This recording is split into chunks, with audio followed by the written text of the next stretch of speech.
वो माह 2.5 माह तक जो है वो मुल्क में अफरा तफरी और सियासी अदम इस्तेहकाम फैलाने के लिए उसको उस तरह से जारी रखना, असम्बलियाँ तोड़ने के बाद दोबारा जो है वो कैपिटल पे चढ़ाई का प्रोग्राम बनाना और फितना और फसाद फैलाने के लिए मुख्तलिफ़ किस्म के हरबे, लोगों को पेट्रोल बम बनाने की ट्रेनिंगें देना, बाकायदा जाली प्लस्तर चढ़ा के टांग पे 8 माह तक एक ही मुकाम पे रह के वहाँ पे फेस टू फेस जो है वो चंद 100 लोगों से मुलाकातें करना, उन्हें बाकायदा ट्रेंड करना, उन्हें जो है वो रियासत की अलामत अदारों और जगहों के ऊपर हमला करने की जो है वो तरगीब देना, एक मुसलसल जो है वो जहर जो है वो नौजवानों के जहनों में जो है वो इंजेक्ट करना, ये अमल जो है ये जारी व सारी रहा। और बिल आखिर ये फितना जो इस मुल्क को, मैं ये बार बार कहता रहा हूँ कि इमरान खान एक फितने का नाम है। ये फितना जो है ये इस मुल्क और कौम को, अगर कौम ने इसकी शनाख्त और इसका इदराक ना किया तो ये किसी हादसे से दो चार करेगा। लेकिन ये इन वाक़यात की बुनियाद पे ये कहा तो नहीं जा सकता, लेकिन शायद अल्लाह ताला को इस मुल्क और कौम की भलाई मकसूद थी कि ये फितना कि इससे पहले ये वो शक्ल इख्तियार करता और इस मुल्क और कौम को किसी हादसे से दो चार करता, इसने खुद ही अपने आप को और अपनी जमात को जो है वो एक हादसे से दो चार कर लिया। और 9 मई के वाक़यात ने ये मौका दिया कि कौम इस फितने का इदराक करे, इस फितने की जो है वो शनाख्त करे और इस फितने से अपने वजूद को जो है वो साफ़ और पाक करे।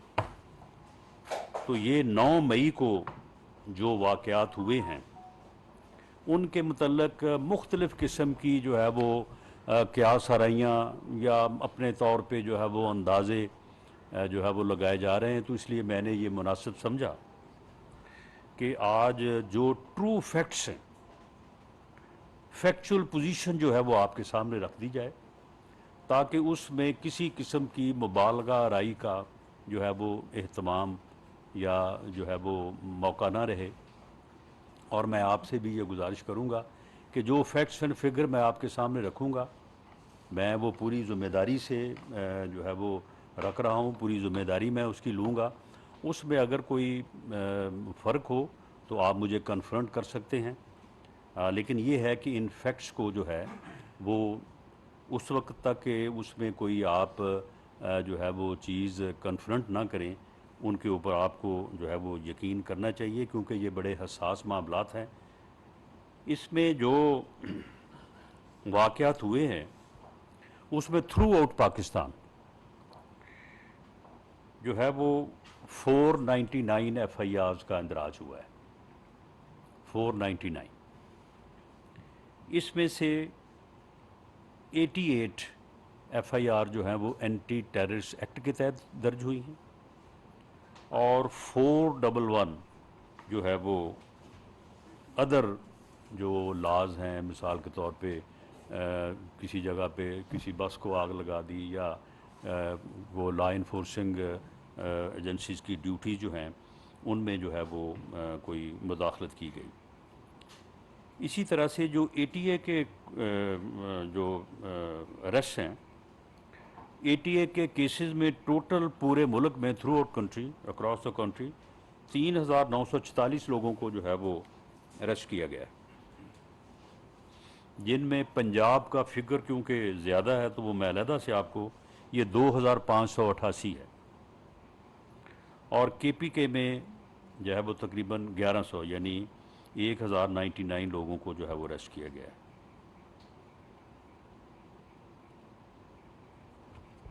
तो इसी तरह से जो अदर केसेस हैं, उनमें जो है वो 5,536 लोगों को अरेस्ट किया गया है, जिनमें से अक्सरियत आलमोस्ट 80% लोग जो है वो बेल पे जो है वो रिहा हो चुके।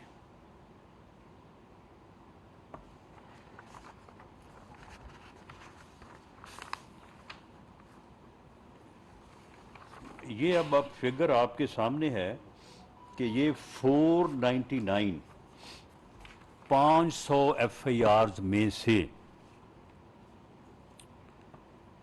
सिर्फ 6 FIRs हैं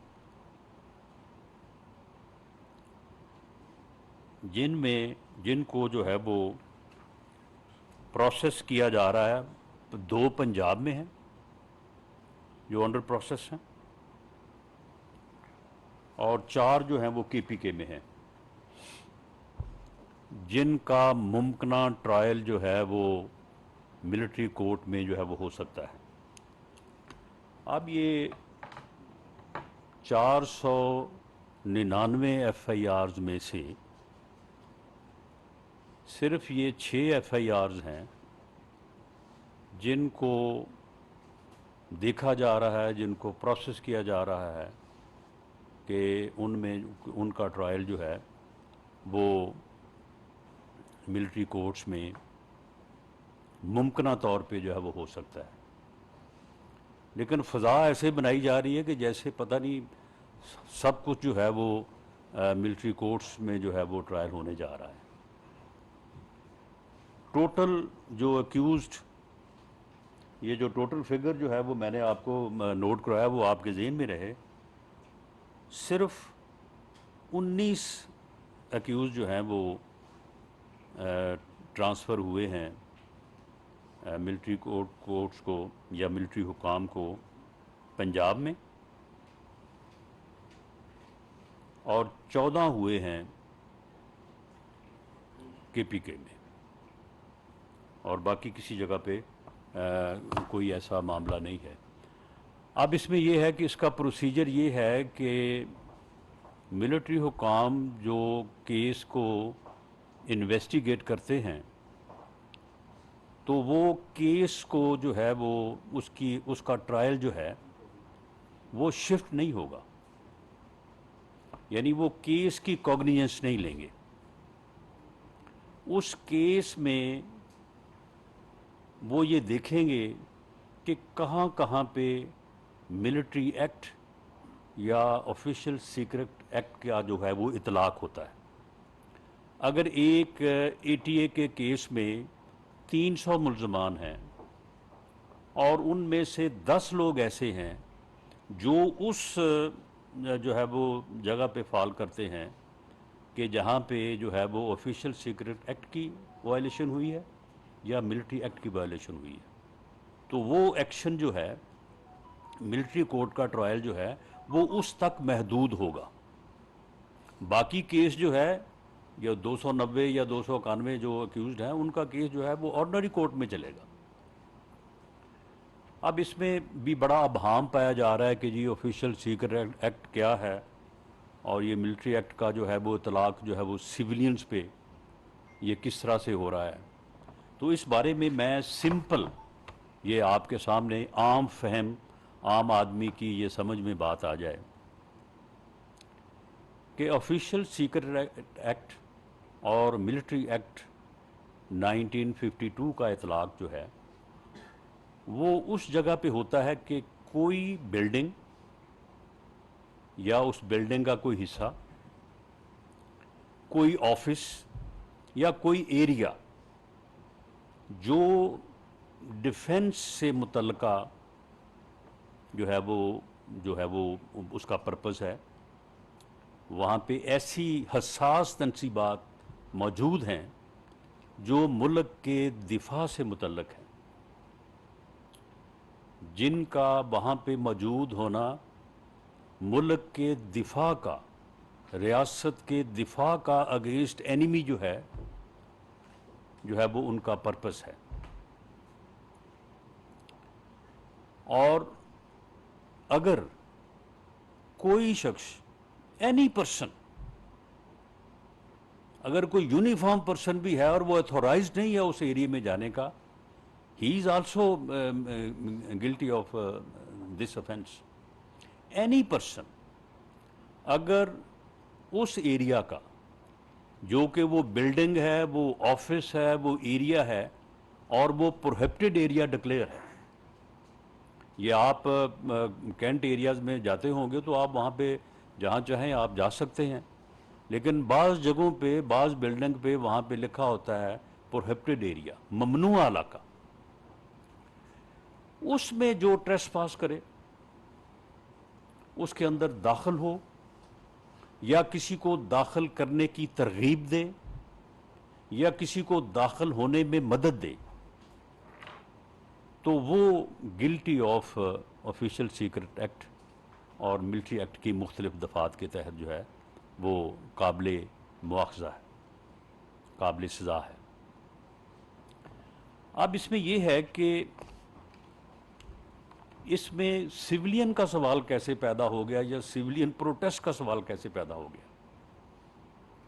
ये प्रोहिबिटेड एरियाज जो हैं, जहाँ पे मुल्क के दिफा से मुतल्लक हसास तनसीबात जो हैं मौजूद हैं, वहाँ तक रसाई हासिल करना, ट्रेसपास करना, वहाँ पे फोटोग्राफी करना, उनकी वीडियोस बनाना, उनको फिर फैलाना, ये कहाँ का एहतजाज है जी।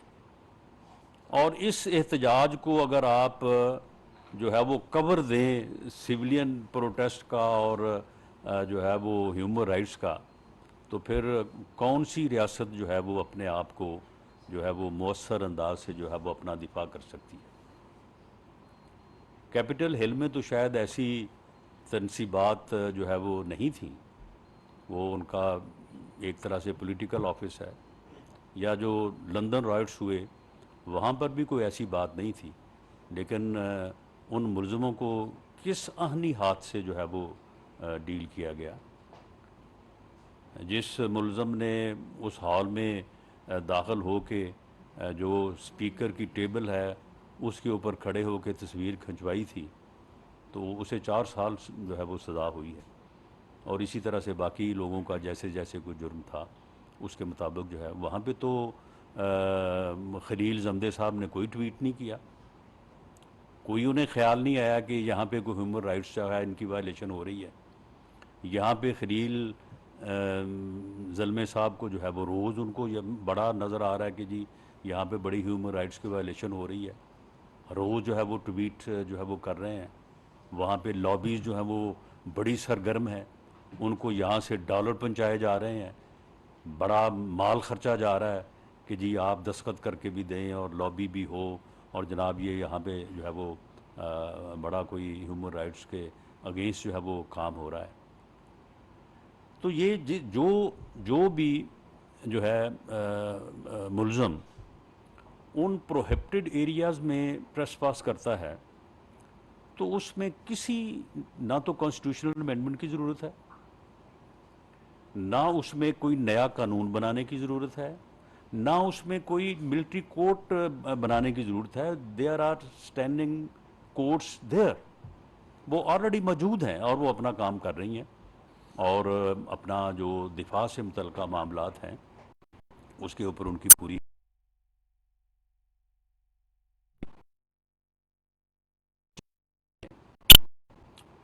जो जना हाउस है वो कोर रहायशगाह थी। वो सिर्फ रहायशगाह नहीं थी कि वहाँ पे उनकी प्राइवेट इस्तेमाल की चीज़ें थी, वो उनका कैंप ऑफिस भी था। उस कैंप ऑफिस में बड़े हसास नौइयत की चीज़ें जो है वो मौजूद थी। मिसाल के तौर पे अगर वहाँ पे कोई लैपटॉप पड़ा है, तो क्या उस लैपटॉप में जो है वो कोई ज़ाती इन्फॉर्मेशन वहाँ पे मौजूद होंगी? बड़ी हसास इन्फॉर्मेशन होंगी। वहाँ तक, उस एरिया तक जो है वो ट्रेसपास हुआ है। उन चीज़ों को या तो जला दिया गया है या वहाँ से उठा लिया गया है। तो क्या उनकी रिकवरी जो है वो मिलिट्री हुकाम ने करनी है या अल्लाह देता है ASI ने करनी है? और ये कितना हसास मामला है। अगर खुदा ना खास्ता वहाँ से उठाई गई कोई चीज़ जो है वो कल को किसी हमसाया मुल्क से जो है वो इस्तेमाल होती है, तो आप मुझे बताएं कि उसके क्या कॉन्सिक्वेंसेस होंगे, उसका मुल्क के दिफा के ऊपर क्या इम्पैक्ट होगा। तो क्या यहाँ पे ये कोई अपना जो है ये पॉलिटिकल प्रोटेस्ट की बात हो रही है? ये कोई पॉलिटिकल प्रोटेस्ट के ख़िलाफ़ जो है वो एक्शन हो रहा है कि जो इस किस्म की जो है वो अपना जो है वो प्ली ली जाए? यानी खुदा का खौफ किया जाए। ये आखिर रियासत के दिफा का मसला है, और अगर वहाँ पे चीज़ों को जला दिया गया है तो वो उनमें से कितनी चीज़ें ऐसी होंगी कि जो कि इतनी हसास नोयत की होंगी कि जिसका नुकसान जो है वो इर्रेपेरेबल लॉस है। मैं इसके ऊपर इससे ज़्यादा बात नहीं कर सकता, और ना ही इससे ज़्यादा बात जो है वो की जा सकती है मुल्क के और रियासत के मफाद में। लेकिन ये मामला जो है ये फेडरल गवर्नमेंट की कोई स्वाबदीद नहीं है। ये वज़ीर आज़म या आर्मी चीफ की कोई डिस्क्रिशन नहीं है या मर्जी नहीं है। ये रियासत की ऑब्लिगेशन है, ये दफ़ाए पाकिस्तान की ऑब्लिगेशन है कि अगर किसी ने दिफा से मुतल्लक एरिया, प्रोहिबिटेड एरिया में ट्रेसपास किया है, वहाँ से कोई चीज़ उठाई है या जलाई है, तो उसे आर्मी टैक एक्ट और ऑफिशियल सीक्रेट एक्ट के तहत ही ट्रायल हो सकता है। उसका ट्रायल जो है वो और किसी कानून के तहत नहीं हो सकता। ये जो है ये ऑब्लिगेशन है, ये कोई जो है वो चॉइस नहीं है, और इसके लिए सिस्टम मौजूद है। आर्मी एक्ट 1952 जो है पिछले 71 साल से जो है वो नाफिज है। उसे बार बार जो है वो मुख्तलिफ जो है वो यानी कोर्ट्स में चैलेंज किया गया, तो आज तक जो है वो उसके ख़िलाफ़ जो है वो कोई जो है वो उसको कलअदम करार नहीं दिया गया, क्योंकि उसकी ज़रूरत है। इसके बगैर आप उन एरियाज़ का दिफा नहीं कर सकते, और उन एरियाज़ को आप इस तरह से जो है वो एक्सपोज भी नहीं कर सकते, या उन्हें ऐसा इस तरह से उनका एक्सपोज होना हल्का नहीं कर सकते, क्योंकि ये मुल्क और कौम के जो है वो दिफा का मसला है। तो इस तरह से जो लोग इन प्रोहिबिटेड एरियाज़ में, जो कि ये टोटल 7 FIR बनती हैं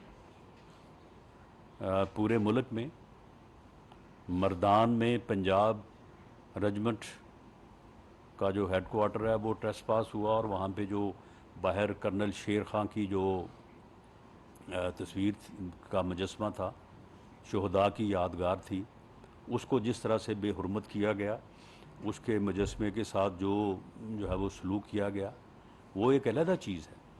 कोई भी कौम जो है या कोई भी अदारा जो है वो उसका प्राइड होता है। उस प्राइड के बग़ैर कोई कौम, कोई अदारा जो है, कोई फ़ौज जो है ना लड़ सकती है, ना अपने मुल्क का जो है वो दिफा कर सकती है। ये प्राइड ही है जो लोगों को इस बात के ऊपर आमादा करता है कि वो अपनी जान की कुर्बानी दे दें, वो शहादत को जो है वो गले लगा लें।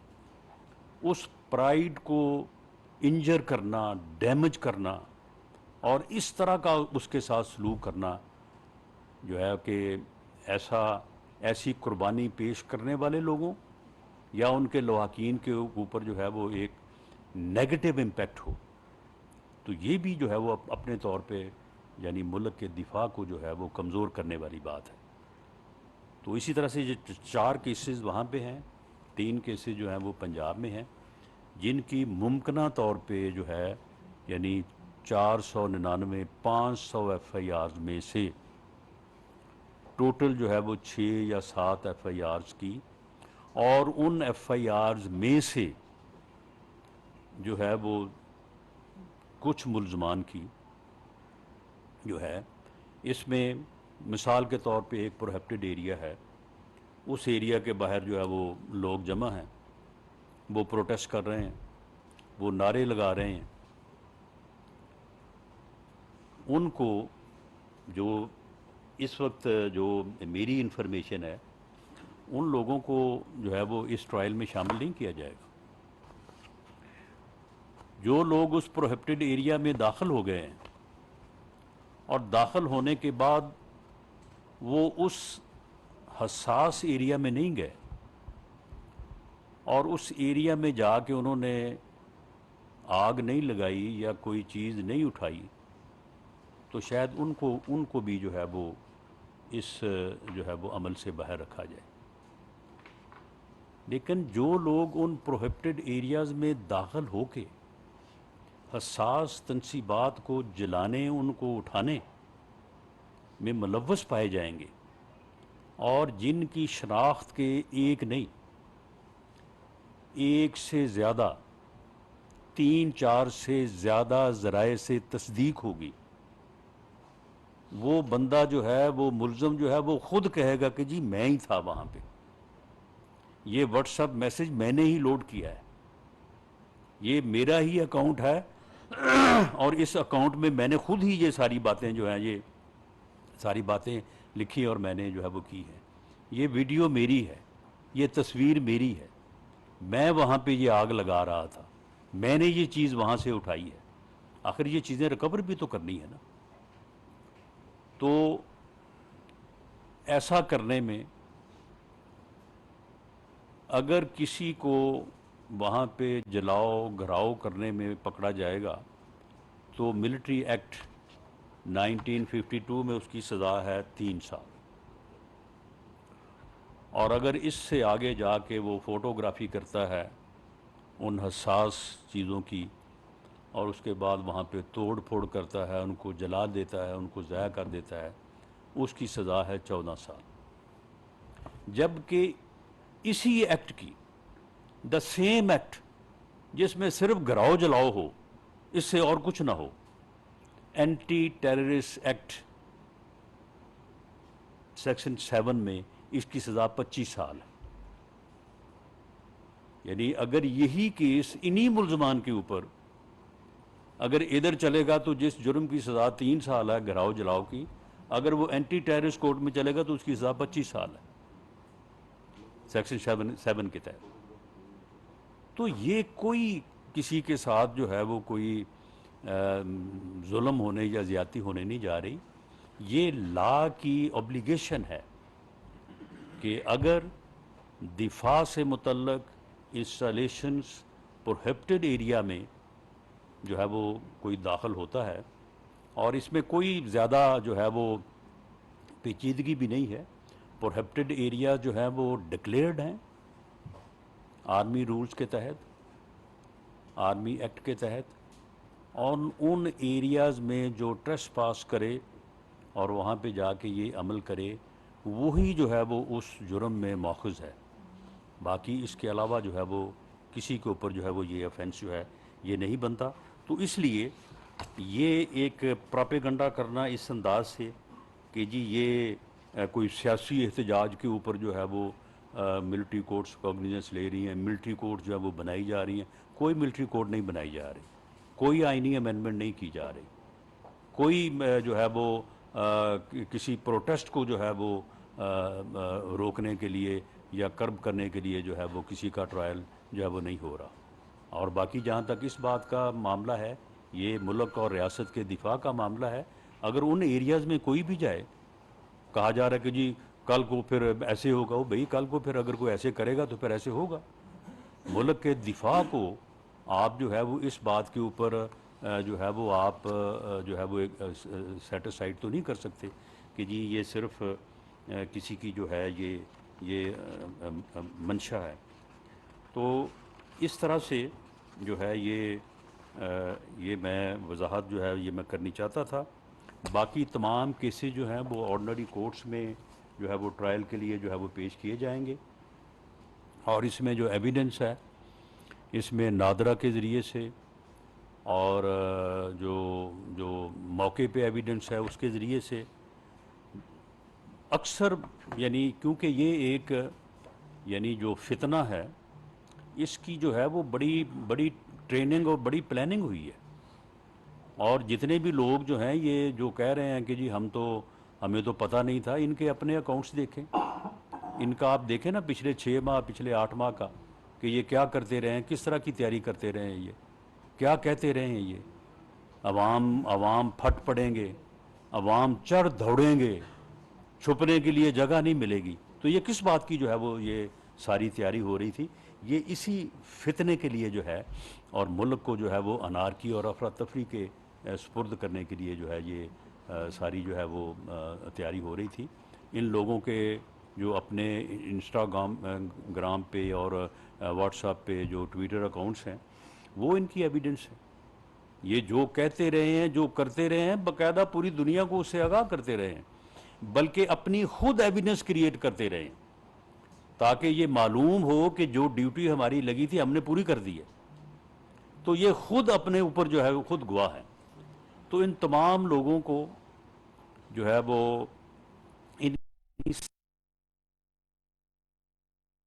और जो वाकई टेक्निकल जो एविडेंस है उसके ऊपर जो आदमी 100% श्योर नहीं होगा कि ही वॉज देयर, ये आदमी जो है इस घराव जलाओ में या इस एक्ट में जो है वो शामिल था, उसके ऊपर जो है वो कतन उसे किसी भी केस में जो है वो इन्वॉल्व जो है वो नहीं किया जाएगा। किसी बेगुनाह के ऊपर फेडरल गवर्नमेंट पूरी जिम्मेदारी से, मैं पूरी रिस्पॉन्सिबिलिटी से, कोई भी आदमी अगर क्लेम करे कि जी मैं बेगुनाह हूँ और मेरे पास ये सबूत है मेरे बेगुनाह होने का, तो इन्वेस्टिगेशन में मुझे फेयर जो है वो मौका नहीं मिला, बिल्कुल उसे फेयर मौका जो है वो दिया जाएगा। वज़ीर आज़म इसके ऊपर बड़ी पूरी तरह से जो है वो वाज़े हैं कि किसी भी बेगुनाह को इन केसेस में जो है वो इन्वॉल्व नहीं किया जाएगा। लेकिन जिन्होंने ये अमल किया है, जिन्होंने ये इंस्टिगेशन की, जिन्होंने ट्रेंड किया, जिन्होंने पूरी जो है वो मनसूबाबंदी की, जिन्होंने पूरी मनसूबाबंदी से लोगों को वहाँ पे पहुँचाया और एक ऐसा अमल करवाया जो कि पूरी कौम के लिए जो है वो दुख का बायस भी बना और शर्मिंदगी का बायस भी बना। 9 मई और 10 मई के वाक़यात के ऊपर जो हमारे हमसाया मुल्क में जो तबसरे हुए हैं, जिस किस्म के वहाँ पे प्रोग्राम्स हुए हैं, जिस किस्म की वहाँ पे जो है वो गुफ्तगू हुई है, वो सुनने लायक नहीं है। और उस शर्मिंदगी का बायस बनने वाले ये लोग हैं, और वो नासूर हैं जिन्होंने इस की जो है वो पूरी जो है वो मनसूबाबंदी की और पूरी प्लानिंग की और लोगों को बाकायदा मुनज़्ज़म करके जो है वो इस हाल तक पहुंचाया। मैं ये बात पूरे दावे से कह सकता हूँ कि इमरान खान नियाज़ी की जो भी सपोर्ट थी या वोट था या उसकी जो पॉलिटिकल जो है वो फॉलोइंग थी, वो उसके इस अमल में उसके साथ नहीं थी। अगर वो इसके साथ होती तो 25 मई के इसका जो धरना और इसका जो लॉन्ग मार्च था, तो उसमें फिर 12-13 हज़ार लोग ना होते। ये जना एवेन्यू पे आपने उस दिन देखा कि जिस दिन सुबह ये यहाँ से वापस लौट के गया है, तो उस दिन अगर इसकी फॉलोइंग, इसका वोटर, इसका सपोर्टर इसके इन इकदामात के साथ होता तो वो उस दिन तादाद ये 12-13 हज़ार ना होती। ये जिस दिन जो है जब इसने लॉन्ग मार्च शुरू किया, तो आप थ्रू आउट देखें कि लाहौर से चल के वज़ीराबाद तक किसी जगह पे भी जो है वो इसकी जो है वो तादाद जो है वो 7-8 हज़ार से जो है वो ज़्यादा नहीं हुई। जब सुबह ये अपना प्रोग्राम शुरू करता था और कम से कम 2 घंटे जो है वो लाइव मीडिया के ऊपर अपने मुखालफिन को गालियाँ देता था, और अगर इसे शक पड़ गया कि वज़ीर आज़म मियाँ शहबाज शरीफ ने इसे मुज़ाकरात की दावत दी है, तो इसने अगले दिन सुबह जो है वो 1 घंटा जो है वो गालियाँ दी कि तुम्हारी औकात क्या है, तुम होते कौन हो, तुम्हारी हैसियत क्या है, मैं तुम्हारे साथ मुज़ाकरात करूँ।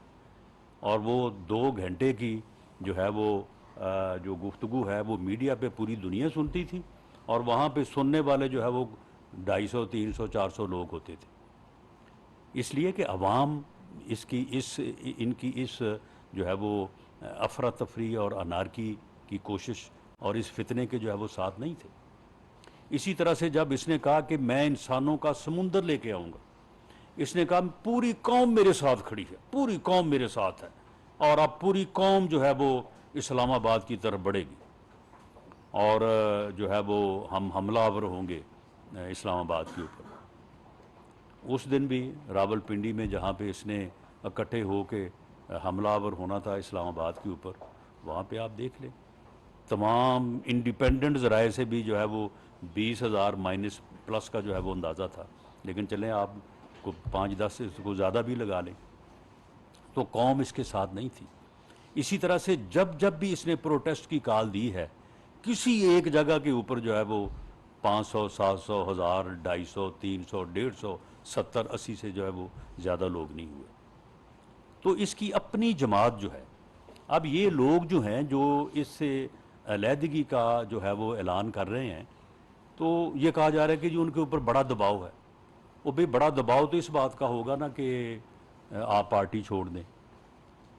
ये पूरी चार्जशीट जो बयान की है अपना वो फैज़ुल हसन चौहान ने, इसका भी दबाव था उसके ऊपर।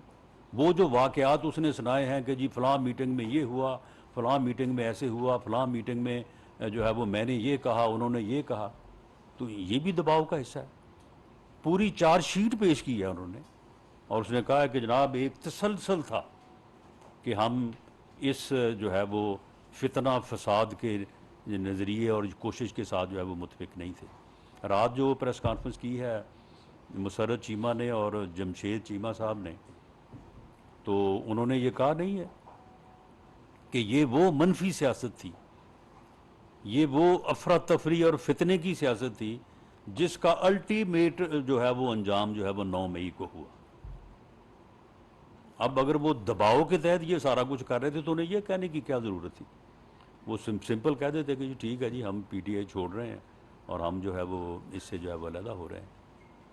अब अगर किसी को मई के महीने में जेल में बहुत ज़्यादा गर्मी महसूस होती है, तो भाई इसमें फिर अब मई का कसूर है या फिर गर्मी का कसूर है, अब इसमें हमारा कसूर तो नहीं है। जब हम भी जेलों में थे तो उस वक्त क्या कोई उस वक्त मई ठंडा हो गया था, या उस वक्त जून और जुलाई के महीने जो हैं जब हम जेलों में रहे हैं वो हब्स में कमी थी। उस वक्त तो इमरान खान अमेरिका में भी कहता था कि वो मैं जा रहा हूँ, सबसे पहले मैं जाके पता कराऊंगा कि कहीं वहाँ किसी के जो है वो सेल में कोई एसी वगैरह तो नहीं डॉक्टरों की रिकमेंडेशन के ऊपर लग गया, किसी को खाना तो नहीं कहीं घर से मिल रहा, कोई हॉस्पिटल में तो नहीं वहाँ पे जाओ दाखिल हो गया।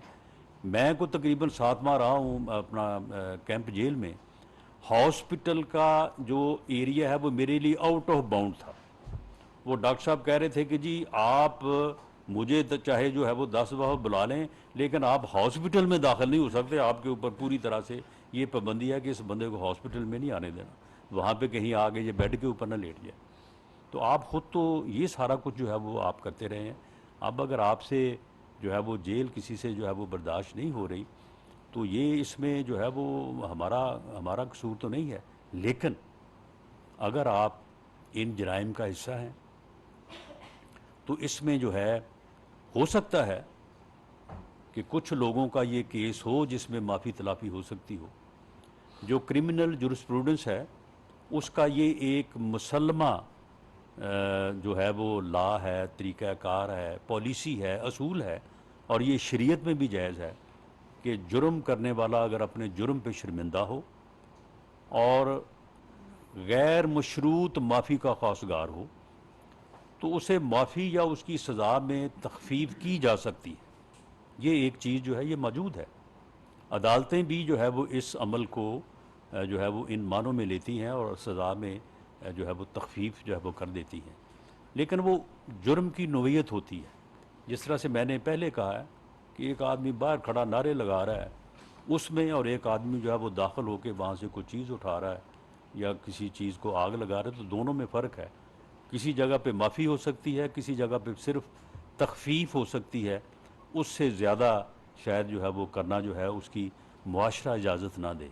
उसकी जो है वो कौम इजाज़त ना दे, क्योंकि इन चीज़ों को आपको साबित करना होगा कि आइंदा किसी को ये जुर्रत ना हो कि वो उन एरियाज़ में जो है वो जा घुसे प्रोटेस्ट की जो है वो आड़ में, जो एरिया जो हैं वो कौम के दिफा के लिए और इस मुल्क के वजूद के लिए एक बुनियादी अहमियत का दर्जा जो है वो रखती हैं। और इसी तरह से हमें कहा जा रहा है कि जी मुज़ाकरात की बात, आप आए ना ज़रा आके, आप ये शहदा का कल जो है वो अज़मत शहदा का दिन मनाया गया है। इस दौरान जो है वो शहदा की फैमिली से हमें भी और आप लोगों को भी मिलने का मौका मिला है। आप उनके ज़रा एहसासात देखें, उनके जज्बात को आप मैयर करें। क्या वो हमें इजाज़त देते हैं कि हम सुबह जो है वो इनके साथ मुज़ाकरात के लिए बैठ जाएं? मेरा ख्याल है कि वो हमारे ऊपर जो है वो उनके जज्बात जो है वो हावी आ जाएंगे कि भाई ये इन लोगों ने हमारे साथ ये किया और आप आज ही बैठ गए हैं इनके साथ सियासी जो है वो मामलात को तय करने के लिए, जबकि इस आदमी ने 2014 से लेके आज तक, ये 10 साल का अरसा है, इसने हर लम्हा जो है वो अपने सियासी मुखालफिन को जो है वो गालियाँ दी हैं। इसने उनके साथ हाथ मिलाना, उनके साथ बात करना जो है आज तक जो है ये गवारा नहीं किया। जब इंडिया ने हमारे ऊपर हमला किया उस वक्त भी, उस वक्त के आर्मी चीफ की रिक्वेस्ट के ऊपर भी इसने कहा मैं उस कमरे में चला जाऊं जिस कमरे में ये सारी अपोजिशन बैठी है, मैं इनके साथ हाथ मिला लूं, मैं ये काम नहीं कर सकता। ये उस कमरे में नहीं आया जहाँ पे जो है वो ब्रीफिंग जो है वो होनी थी, और इनके बगैर जो है वो वहाँ पे ब्रीफिंग हुई। तो ये चीज़ें जो हैं ये मैंने आपके गोशगुजार करनी थी, और मैंने आपसे ये रिक्वेस्ट करनी थी कि ये कोई पॉलिटिकल प्रोटेस्ट या सिविलियन ट्रायल का कोई मामला नहीं है। ये दिफा से रिलेटेड एरियाज़ को तहफ़्फ़ुज़ देने, महफूज करने, महफूज रखने का मामला है, और इसे हर कीमत पे रखा जाएगा। इसके ऊपर कोई कंप्रोमाइज़ जो है वो नहीं हो सकता। इसके ऊपर कंप्रोमाइज़ का कोई इख्तियार जो है ना अपना फेडरल गवर्नमेंट के पास है, ना ही किसी अदारे के जो है वो सरबराह के पास है। और जिन लोगों ने इन एरियाज़ को ट्रेसपास किया है, उस लिमिट को जो है वो क्रॉस किया है, वो इसके ज़िम्मेदार हैं। जिन्होंने उनको तरगीब दी है वो इसके ज़िम्मेदार हैं। जिन्होंने मनसूबा बंदी की है वो इसके ज़िम्मेदार हैं। जिन्होंने इस माहौल को बनाया है वो इसके ज़िम्मेदार हैं। लेकिन दर्जा बदर्जा जो है वो सारी चीज़ें जो हैं, अभी ये भी कहा जा रहा है कि जी उनको पकड़ लिया, फ़लाँ को नहीं पकड़ा, वो फ़लाँ ने ये किया, फ़लाँ ने वो किया। ये सारे लोग जो हैं इस मामले में एक तरतीब के साथ जो है, इसमें कोई जल्दी या कोई अपना जो है वो ऐसे हेस्ट की बात नहीं है कि किसी को गलत तौर पे जो है वो मुलव्वस किया जाए। दर्जा बदर्जा जिनका जो जो बनता है उसके मुताबिक जो है वो उन तक जो है वो पहुंचा जाएगा। और जो मिलिट्री ट्रायल या मिलिट्री एक्ट से मुतल्लक मैंने जो है वो बात की है, दैट इज़ सिंपल, और वो सिर्फ उस हद तक महदूद है। वो किसी नारे या किसी जो है वो तकरीर के ऊपर जो है वो उसका नफाज ना होना चाहिए, ना होगा। लेकिन जिन एरिया के ऊपर उसका नफाज होता है वो नफाज ऑलरेडी लॉ में मौजूद है। उसके लिए ना तो कोई अमेंडमेंट की जा रही है और ना ही उसमें जो है वो किसी किस्म का कोई जो है वो इजाफा किया जा रहा है। बहुत शुक्रिया, और मैं आपके क्वेश्चन के लिए हाजिर हूँ। राणा साहब, आप 3 in 1 हैं, पॉलिटिकल वर्कर, वजीर दाखिला और कानून रान भी। आपने कहा किसी अल्लाह दिखे ASI ने तो उनको रोकना नहीं था। क्या नहीं करना था? आपने कहा किसी अल्लाह दिखे ASI ने तो उनको, टेररिस्टों को नहीं रोकना। नहीं, मैंने ये बात नहीं की। पुलिस का आपने जिक्र किया। जी नहीं, मैंने ये बात की है कि वो हसास इंस्टॉलेशंस, वो प्रोहिबिटेड एरियाज़ जिनको ट्रेस पास करना, जिनमें दाखिल होना जो है वो वायलेशन है ऑफिशियल सीक्रेट एक्ट की और आर्मी एक्ट 1952 की, अगर वहाँ पे कोई दाखिल हुआ है और वहाँ से कोई चीज़ उसने उठा ली है जिसकी हसासियत के मतलब मैं ज़्यादा बात भी करना जो है वो मुनासिब नहीं होगा, तो उसकी रिकवरी या उसके ज़ाया होने की सूरत में उसकी कॉग्निजेंस जो है वो मिलिट्री एक्ट के तहत ही होनी है। वो पुलिस या कोई एएसआई जो है वो नहीं ले सकती। कम टू माय क्वेश्चन, आप वजीर दाखिला हैं, उस लाहौर में 4 डिवीजन हैं, नंबर 2 डिप्ट जिसको 2 मेजर जनरल कमांड करते हैं, फिर आपके डीजी रेंजर हैं कजाफी साहब आपके दोस्त, चौथा लाग एरिया कमांडर का मेजर जनरल होता है, फिर 5 इंडिपेंडेंट ब्रिगेड कमांडर्स हैं वहाँ, और फिर कोर कमांडर साहब आते हैं। तो काइंडली आप ये बताएं कि उस वक्त के कोर कमांडर सुलेमान गनी साहब का अब स्टेटस क्या है, नंबर 1। नंबर 2, आपने कहा है पंजाब सेंटर पे अटैक हुआ। पंजाब सेंटर जो मर्दान में है वहाँ भी 3 सेंटर हैं, इंजीनियरिंग सेंटर, ये पंजाब सेंटर और एक और सेंटर है। आप ये बताना फरमाएंगे कि इतनी फोर्स होने के बावजूद ये टेररिस्ट कैसे दाखिल हुए और इनको कॉर्डन ऑफ क्यों नहीं किया गया? जी, पहली बात तो ये है कि आप बड़े सीनियर और बड़े ही समझदार सहाफ़ी हैं। इस किस्म की इंफॉर्मेशन या ये डिटेल्स जो हैं ये ऑन एयर डिस्कस करना जो है ये मेरी नाक़िस राय के मुताबिक जो है ये मुनासिब नहीं है। और दूसरी बात ये है कि किसका क्या स्टेटस है ये मेरा डोमेन नहीं है, ना ही मैं इसके ऊपर जो है वो बात कर सकता हूँ।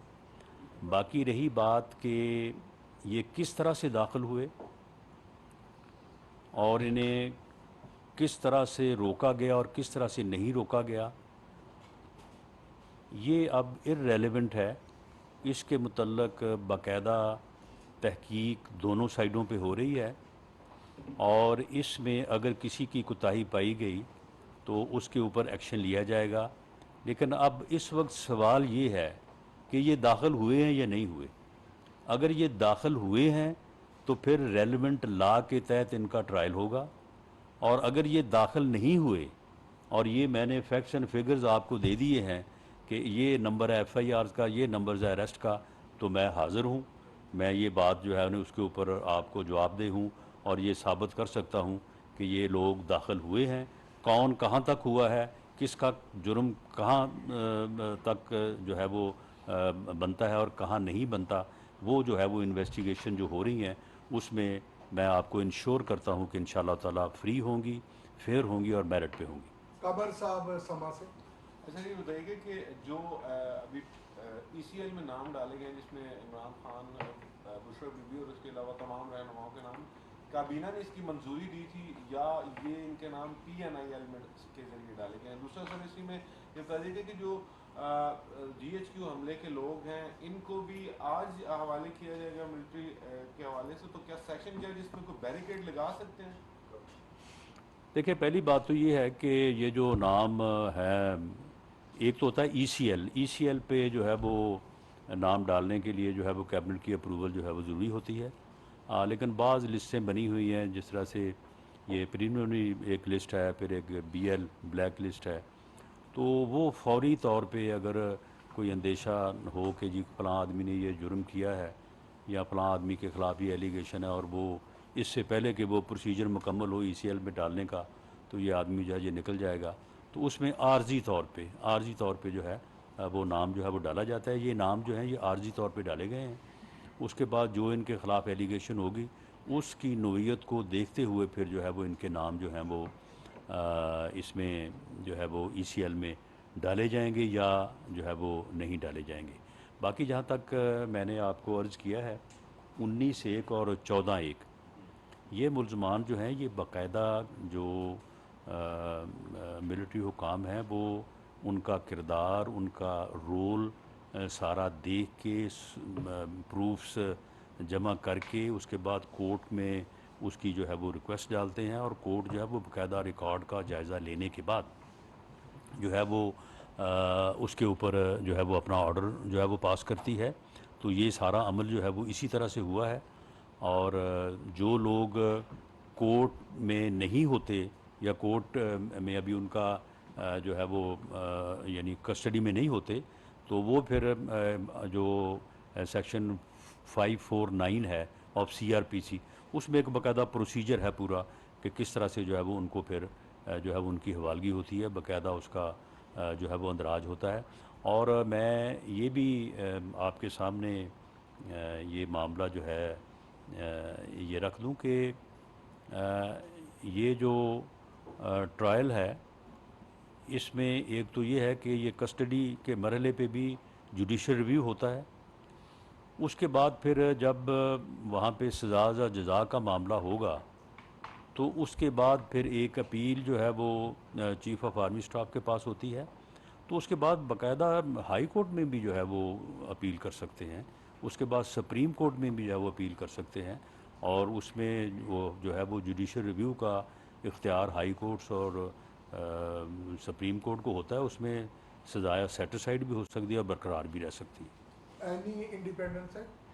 कुरतुलैन शराजी, इंडिपेंडेंट उर्दू से। दो सवाल हैं कि एक ये कि क्या पाकिस्तान तहरीक इंसाफ के जो चेयरमैन हैं इमरान खान, उनका आर्मी एक्ट के तहत ट्रायल जो है वो किया जाएगा या वो प्रोसेस में है? दूसरा ये कि क्या जो PTI की जमात है उस पर पाबंदी लगाने का कोई अमल जो है वो शुरू हो चुका है या होगा? देखें, जहाँ तक मेरी ज़ाती राय या मेरी जो असेसमेंट है, जो एविडेंस इस वक्त तक आपके भी सामने है, मेरे भी सामने है, तो इस सारे फितना फसाद की जड़ ये जो नासूर पाकिस्तान की सियासत के अंदर जो है वो दाखिल हुआ है। मुझे भी आखिर जो है वो कॉलेज लाइफ से लेट 80 से लेके आज तक जो है इतना अरसा हो गया है, हमने तो कभी नहीं देखी थी इस किस्म की नफरत की सियासत, जिसकी आबियारी जो है ये इमरान खान साहब ने जो है वो बड़ी मेहनत से की है। ये 1 साल भी इन्होंने ज़माम पार्क में बैठ के बड़ी मेहनत की है इन्होंने, यानी जो नौजवानों की ज़हन साजी की है, जिनमें इस तरह से नफ़रत इंजेक्ट की है कि वो शुहदा की यादगारों के ऊपर पल पड़े, उन्हें यानी कोई यानी उनमें कोई सेंस नहीं रही, उनमें कोई जो है वो कौमी सोच और जो है वो बैलेंस का जो है वो शाइबा नहीं रहा। ये इसने बड़ी मेहनत से सारा कुछ किया है। और ये आदमी जो है ये इस फितने की सियासत का आर्किटेक्ट है, ये सरगना है, इसके बग़ैर ये सारा हो नहीं सकता था। तो इसलिए मेरी राय में तो ये आदमी जो है ये सारी इस प्लानिंग का जो है ये ज़िम्मेदार है।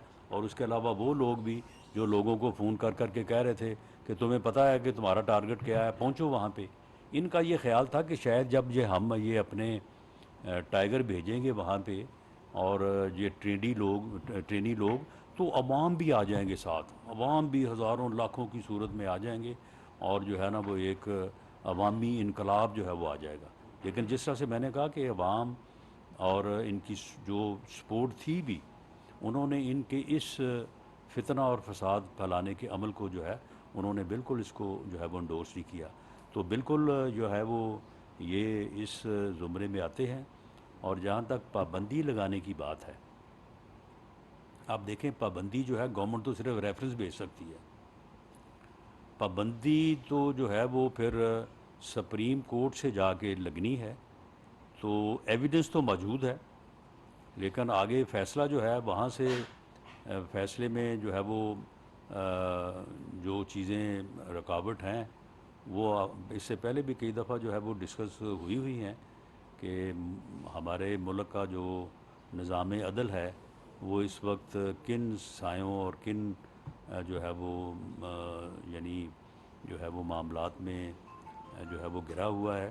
तो उसके ऊपर जो है वो हमारी लीगल टीम जो है वो पूरी तरह से गौर व फिक्र कर रही है कि उस टेस्ट के ऊपर जो है वो एविडेंस जो है वो पूरी आनी चाहिए। तो उसके बाद फिर गवर्नमेंट जो है वो इस बारे में फ़ैसला करेगी। फ़ैसला इस बारे में कोई नहीं हुआ, लेकिन रिकॉर्ड का जायज़ा जो है वो लिया जा रहा है। एक मिनट, एक मिनट, एक हमारे एंकर है तमीम भाई साहब, रेड जोन से उनको अगवा कर लिया जाता है। उसके बाद आगे सचिव साहब को हाईकोर्ट में बुलाया गया और उन्होंने कहा कि वहाँ पे फेक सिटी का कैमरा मौजूद नहीं है, हालांकि 150 कैमरे और भी लगाए गए। उस जगह को मैंने विजिट किया, वहाँ पे कैमरा लगा हुआ है। आप इतने क्यों बेबस है कि एक साथी को अगवा कर लिया जाता है और आपको पता ही नहीं?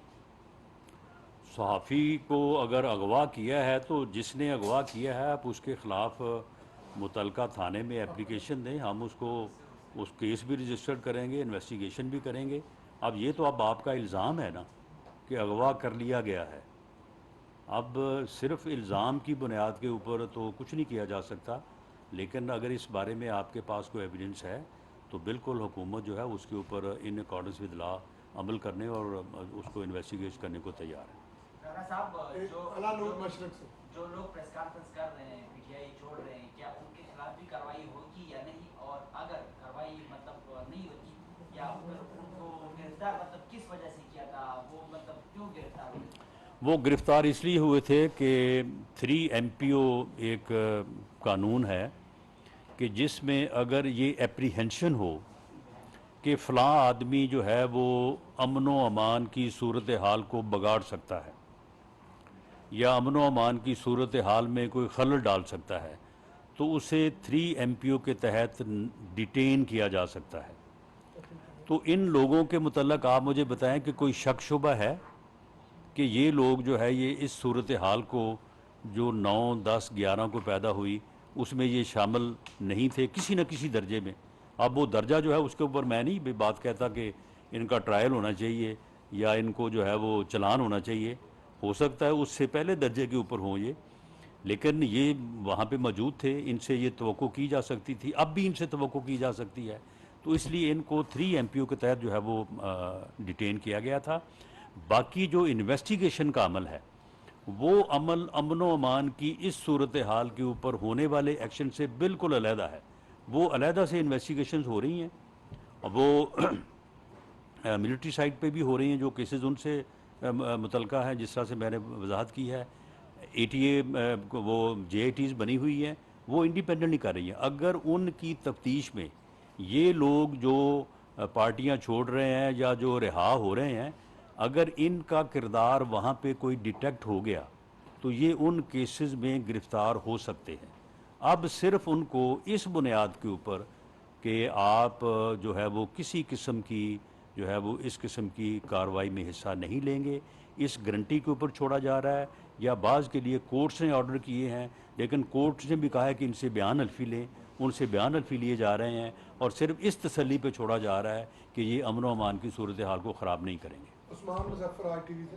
राणा साहब, ये बताइएगा, एक तो पहले के तरीके साहब पे पाबंदी लगाने जा रहे हैं या नहीं लगाने जा रहे हैं? दूसरा सर ये बताइएगा कि आपका भी ताल्लुक पंजाब से है, मेरा भी। पंजाब में जो खवातीन के साथ अगर मतलूबा अफराद को गिरफ्तार करने पुलिस जाती है तो खवातीन के साथ बदतमीजी की जाती है, उनको दलील किया जाता है, तशद्दुद किया जाता है। तो सर ये बताइएगा, इसको कब रोकेंगे? आप गिरफ्तारियाँ तो करें, लेकिन जो फैमिली चार दीवारी की खिलाफवर्जी की जा रही है। देखिए, चादर और चार दीवारी का जो तहफ़्फ़ुज़ है वो बिल्कुल हमारी रवायत है। अगर ऐसा किसी जगह पे हुआ है तो कतन गवर्नमेंट की इस बारे में बड़ी वाज़ेह इंस्ट्रक्शंस हैं। तो इसलिए मैं अब भी ये बात ज़ोर दे के कहूँगा कि जो भी लॉ इन्फोर्सिंग एजेंसीज़ के लोग हैं वो अपनी ज़िम्मेदारी को ज़रूर निभाएं, लेकिन चादर और चार दीवारी का तहफ़्फ़ुज़ जो है उसको वो पूरी तरह से मलूज़ ख़ातिर रखें। आपके इल्म में होगा कि सियालकोट में एक वाक़या ऐसा हुआ था, तो उसके ऊपर ख्वाजा आसफ़ साहब ऑन रिकॉर्ड हैं कि उन्होंने माज़रत भी की और उन्होंने इस बात की जो है वो मज़म्मत भी की। इस किस्म की किसी को ना इजाज़त है, ना इस किस्म का किसी को जो है वो इख्तियार है। और जो वो ख़वातीन जो किसी मामले में इन्वॉल्व नहीं हैं और वो घरेलू ख़वातीन हैं, तो मैं समझता हूँ कि वो हमारी बहनें हैं, हमारी माएँ हैं, उनकी इज़्ज़त, हमारी बेटियाँ हैं, उनकी इज़्ज़त जो है वो हमारे लिए उतनी ही मोहतरम है। लेकिन मैं अपने PTI के जो हमारे भाई हैं, मैं उनसे भी ये गुजारिश करनी चाहूँगा कि देखें, जेल कोई ऐसी भी जगह नहीं है कि वहाँ पे जाके आदमी जो है वो बिल्कुल जो है वो कोई जो है वो बिल्कुल ख़त्म हो जाता है।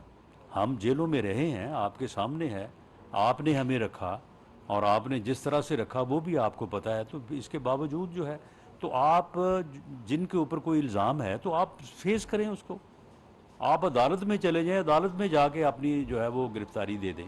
अब आप देखें कि चौधरी परवेज़ लाई साहब जो 3 दफ़ा जो है वो चीफ मिनिस्टर पंजाब रहे हैं, उनको जेब देता है इस तरह से छुपना और इस तरह से जो है वो भागे हुए हैं।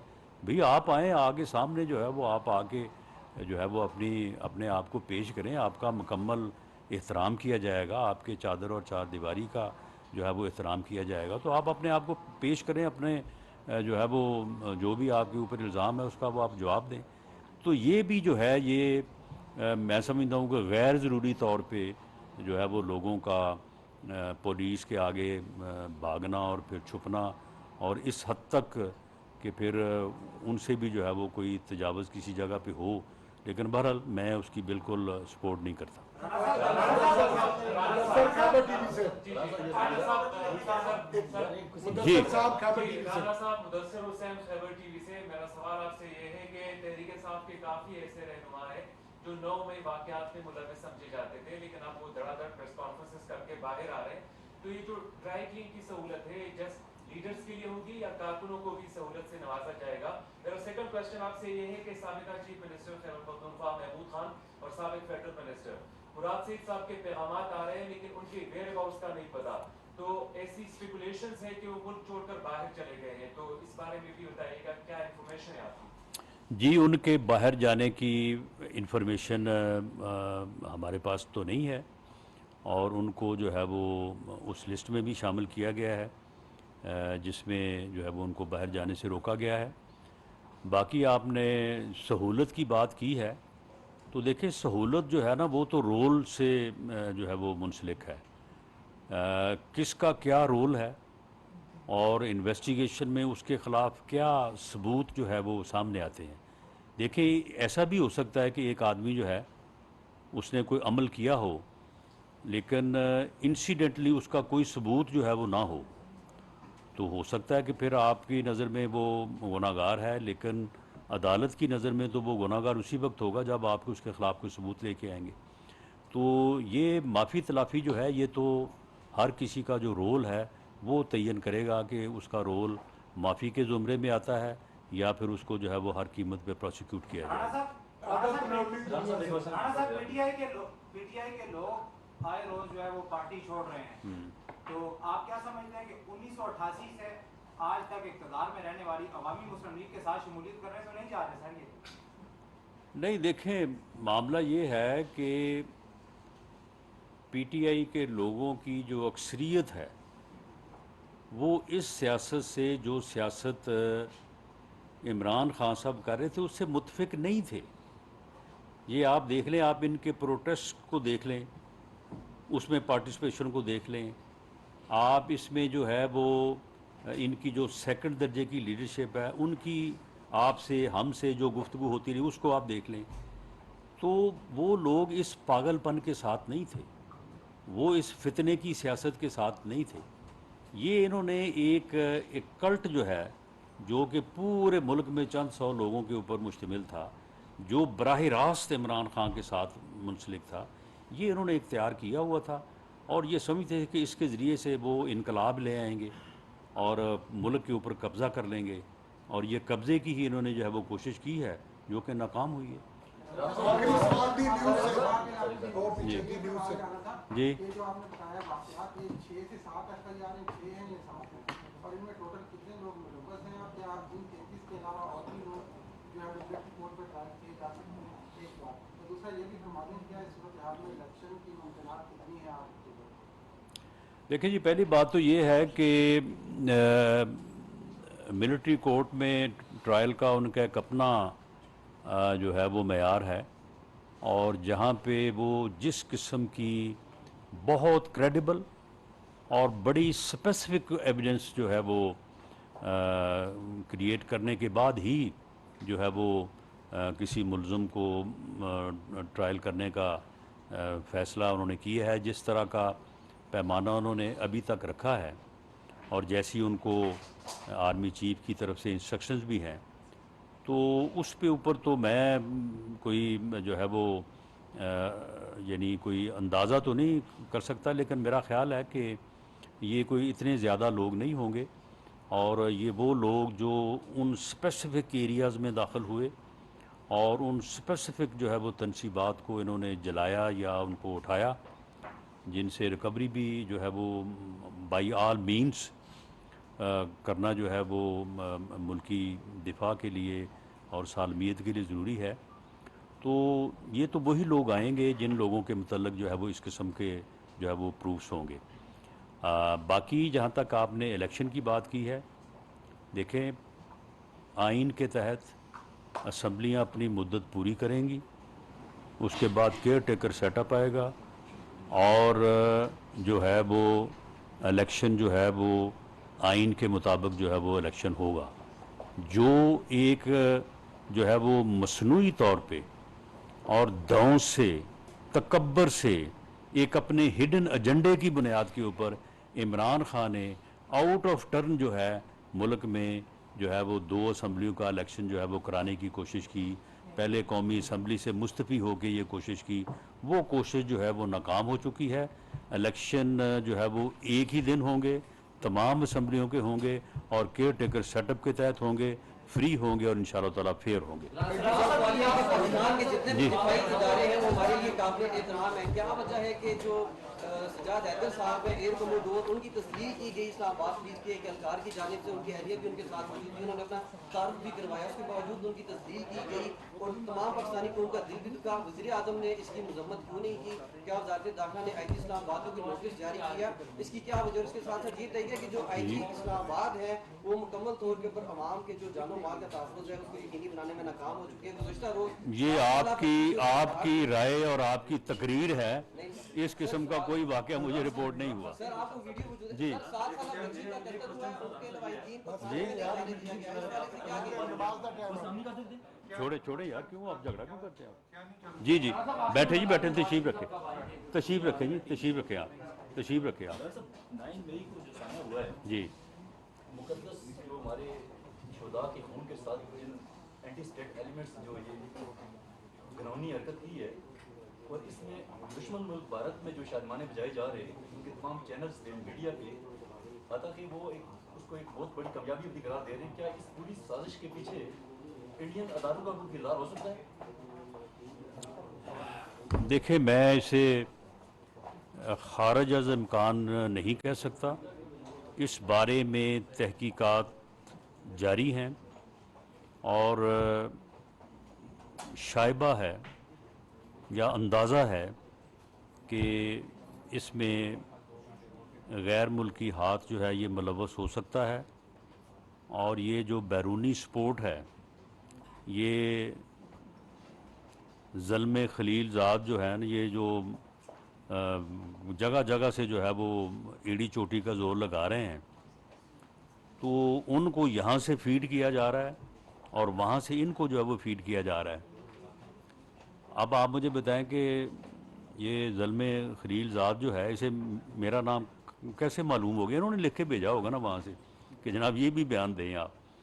तो ये चीज़ें हैं, लेकिन क्योंकि ये इंतहाई हसास नोयत की हैं, तो इसलिए जब तक इसके ऊपर कोई सॉलिड एविडेंस जो है वो सामने नहीं आ जाती, उस वक्त तक बात करना शायद मुनासिब ना हो। लेकिन जब जैसे ही कोई ऐसी सूरत सामने आएगी तो इंशाअल्लाह ताला आपको और आवाम को आगाह किया जाए।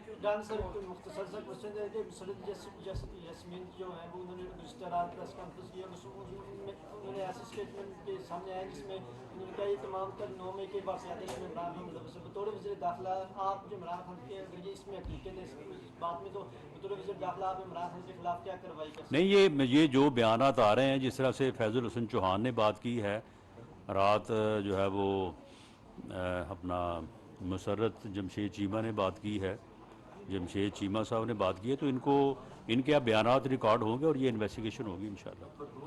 थैंक यू जी। वफाकी वज़ीर दाखिला राना सनाउल्लाह इस्लामाबाद में मीडिया से गुफ्तगू कर रहे थे। उन्होंने कहा कि पाकिस्तान